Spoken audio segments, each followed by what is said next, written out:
தாம்பரம் சுற்றுவட்டார பகுதிகளில் இருசக்கர வாகன திருட்டுச் சம்பவங்கள் தொடர்ந்து அதிகரித்து வருவதாக பொதுமக்கள் வேதனை தெரிவித்துள்ளனர்.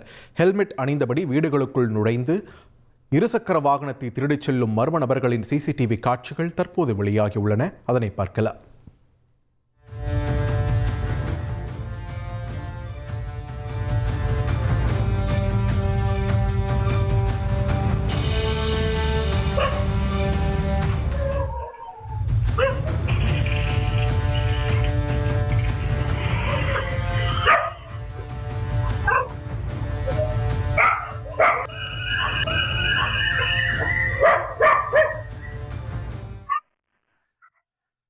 சிடிஓ காலனி உள்ளிட்ட பகுதிகளில் வீடுகள், மருத்துவமனைகள் மற்றும் வணிக வளாகங்களில் நிறுத்தப்பட்டிருந்த இருசக்கர வாகனங்கள் குறிவைக்கப்படுவதாக கூறப்படுகிறது. இந்த திருட்டு சம்பவங்களில் ஈடுபட்டவர்களை சிசிடிவி காட்சிகளின் அடிப்படையில் விரைந்து கைது செய்து தொடர் திருட்டுகளை தடுக்க நடவடிக்கை எடுக்க வேண்டும் என்று தாம்பரம் காவல்துறைக்கு பொதுமக்கள் கோரிக்கை விடுத்துள்ளனர். இனி செல்லும் இடமெல்லாம் செய்தி.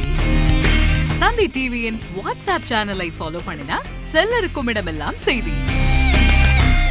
இதோ QR கோட் இப்பவே ஸ்கேன் பண்ணுங்க, ஃபாலோ பண்ணுங்க.